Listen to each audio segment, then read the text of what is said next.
First of all, thank you for amazing show, because it was a show. A lot of interesting thoughts, really a lot of outstanding ideas. But which of them you will choose and say this is the most important of my presentation, and why?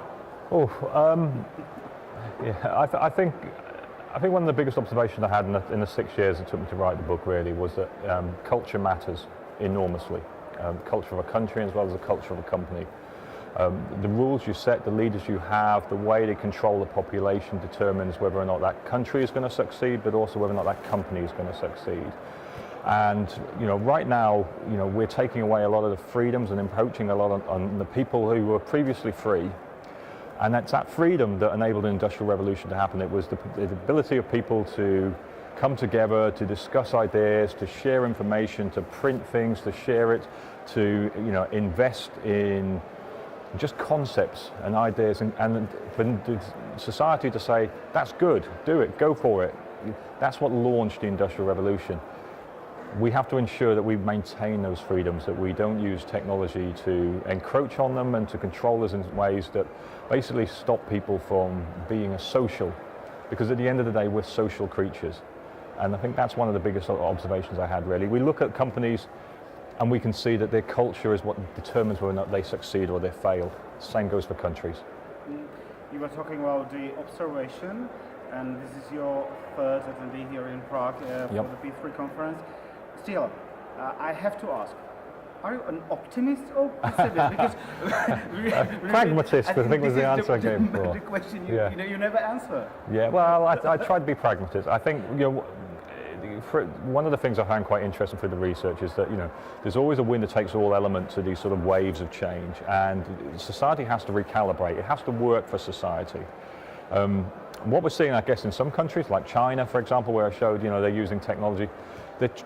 They would say they're using technology to work for society in so much they make sure that people are safe, but in doing so they're encroaching on their freedoms. Now a lot of the Chinese are okay with that. In fact, you saw in the video that I showed, they're prepared to sacrifice their liberty for security.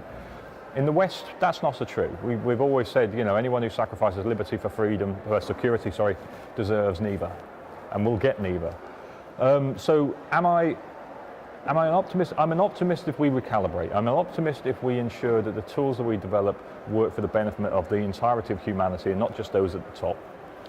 I'm an optimist if we use this technology to cure cancer, to get nuclear fusion working, to create clean energy, to explore the galaxy. I'm an optimist if we use it for the right things, and I think we will. We always have done at a macro level. But at the micro level, we have to adjust, we have to recalibrate when things start to go off kilter, when too much wealth is concentrated in too few hands, when politics is for the few, not the many, when corporations are ruling the show. So as long as we make the right decisions, I'm an optimist. If we don't, I'm a pessimist. So I'm kind of in the middle, really. If we recalibrate and we ensure that technology is for humanity's benefit and not the other way around, then I'm optimistic. Okay, you said, I like this idea, or you said China and social ratings. Mm-hmm. Is everything devilish on this idea, or could you imagine that this kind of ideas will be also using the other countries, in a more democratic way? I think it's almost certainly that they're going to be used in other countries. I think people are going to look at China and use these technologies. Let's be honest, they are already. They are already. We are seeing people lose their jobs because of tweets. We are seeing people's careers being ruined because of their opinions. We used to live in a society where speech was protected. We used to live in a society where you can say anything and people would fight for your right to say it. They might not agree with it, but you could say it. We don't anymore. We now live in a society where if you say the wrong thing, an anti-progressive message, for example, you will lose your job over it, you can lose your career. What used to be mean comments in the playground now get recorded online. Things you said when you're 17 can come back and ruin your job when you're 30. This is a new world. We haven't had this before. This lack of privacy and this encroachment on free speech is kind of what made the West successful. The East, specifically China's never had that. It's always had a very top-down control model, so they take to that social credit system very well. But let's be honest, we're using those technologies now. The FBI, the CIA, they're already using these technologies to watch every website you go onto, to watch your tweets, to watch your Facebook posts. This amalgamation of these global technocracies and governments coming together is, in my mind, quite dangerous in terms of our freedoms. We've already heard Angela Merkel, for example, saying to Mark Zuckerberg, the CEO of Facebook, you're taking care of people who are posting anti-migrant statements, and he's like, yes, I'm on it. Well, that means you're going into the conversations of normal people to see if you're saying anything we don't like, reporting it and getting those people jailed. Well, we've never had that before. We used to have a situation where certain countries, like the Ottoman Empire, for example, and even in the French Revolution, they banned clubs for a while because they didn't want people to gather, because they could be talking of revolution, could be saying things against the political leaders. Turkey, for example, bans YouTube, bans Twitter, because it doesn't want people saying things that it doesn't agree with. And we've always looked at those as being the sort of despotic nations of autocratic leaderships. But in reality, the West is doing exactly the same. It's just being less honest. So my next question will be, okay, this is the new era coming, yes, or already started. So how should companies adapt to this, or how mankind, every single man, woman, employee, big question, should adapt to this new era? Let's start with companies. I think, we're in a global world now. Globalization is out of the box and there's no putting it back. We're in a world where, as I showed you there, people in a village in Vietnam can make more money than I can ever dream of earning, from 3 days' effort. An incredible opportunity exists for companies that are prepared to grab it. And I think the mindset of the organization now, and remembering that an organization isn't a being, it's only made up of humans, and the humans at the top are the ones who really set the culture of the corporation.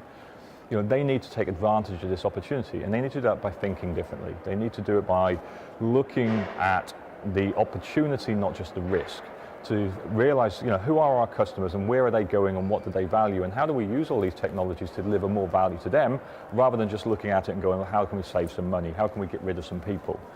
Those companies might win in the short term, but they'll lose in the long term. The companies that look long term will be the ones that look at the customer, look at the consumer, say, how do we use all these tools to develop more value for customers so that they retain loyal to us?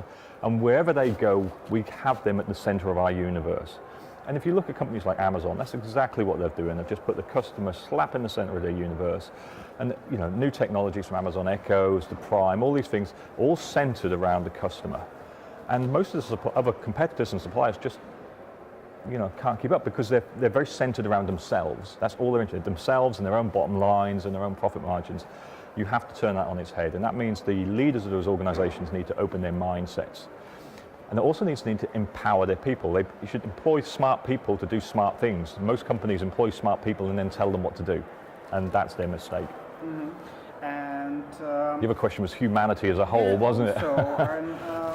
Well, okay. The next question will be almost the same. So, what can I do? Me as a person. Okay. To adapt to this new era. Well, I think because you are talking about clever people, yep. nice companies, but me as myself. Well, I think that's a really interesting question. Every individual is different. Everyone has a different drive. I think what this technology does, is it enables people to act without permission. And what I mean by that is previously you used to have people say, we're going to get a career, we'll go for a company, and the company will tell me what to do, and if I work for 25 years, I'll make it at the top. Now we're in this new golden age where basically find something that people value and you are passionate about and do it. Mm-hmm. I've just written a book, it's just to be easy. I didn't want to go for a traditional publisher, I wanted to self-publish. I didn't have to ask permission to do that. I just had to take the time and the effort and the money to do the research and to put the hours in. But it means I didn't have to ask permission. People can create music and reach an audience through YouTube without having to go for a traditional media publisher. They can create content. People will pay you, Patreon subscribers will pay you if they believe you add value to their lives. So one of the great values is find something that you're passionate about that other people value. Kevin Kelly, who once said that all you need is 1,000 fans. If you can find 1,000 people who love what you do, you're made. So yeah, look at this technology and think, how can I use what's available out there to do what I'm passionate about and what I believe other people value? So you are basically talking about the golden era. I think there is, in some respects, definitely. Because if you think throughout the history of humanity, only those at the top won.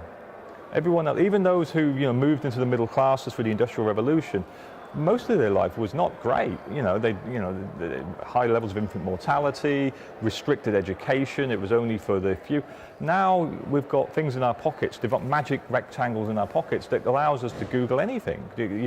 We can learn how to become a Python programmer or machine learn. There's things like Udacity or FutureLearn or these sort of online universities for free, or for, at least for very small amounts. I could learn anything. So I think the future of humanity is going to be based between those that become passive consumers, that are going to be just entertained by the myriad of different ways they can be entertained, from virtual reality to Netflix to whatever, to those that actually take the opportunity, and that will be the great divide. Talking about the opportunity, what about the next decade? It will be the best or the worst for? It'll be the most disruptive. And I think, again, for the disruptors, it'll be the best. For the disrupted, it'll be the worst. Decides which side you on, really, I think. So I think it will be the most disruptive, and it's going to be very challenging. It's going to ask brand new questions of society, brand new questions of our political leaders. Politics changes very slowly, and it's one of the big challenges right now is that technology is changing society quicker than politics can keep up. So politics is getting in the way. And a lot of people are just saying, why don't we just let artificial intelligence run our country, run our government? Why would we, these people are driven by their own agendas, their own, they're driven by ego, they're driven by very human traits when machines simply aren't. So if we want to administer, rubbish collections or run our council, why don't we just let machines do it? Last question. Okay. But the basic one. Okay.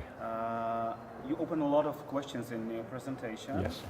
And you were talking about the new era, disruptions, the redefining the world, the questions, the people, the humankind. What is the basic questions for you right now? What is the main question? Basic question? As an individual, I think the question for the person is the same as the question for the corporation, which is, what's your why?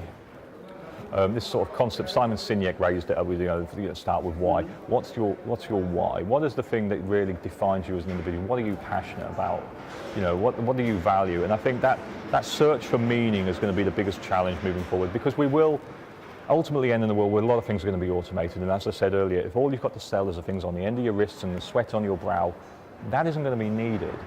And we've seen some very dystopian outcomes. If I take the UK for an example, where we've got sinker states where whole generations have never worked. So there's got grandparents and parents and children no one in that family has ever worked.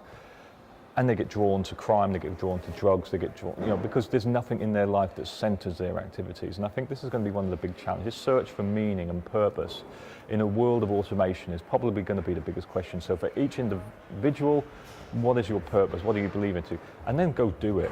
And then for corporations, it's exactly the same. Why should you exist? Why should, there's so many companies who just believe in their own hubris. That think, we've been around for 100 years, we're going to be around for 100 more. Well, Sears went bankrupt this week. It was the biggest retailer in the US once. 10 years ago, it was still, it was in the top 10 FTSE. Top 10. It's not anymore. It's gone bankrupt because the world has changed faster than they could change. Thank you. No problem. Okay, thanks a lot. Thank you very much. Thanks.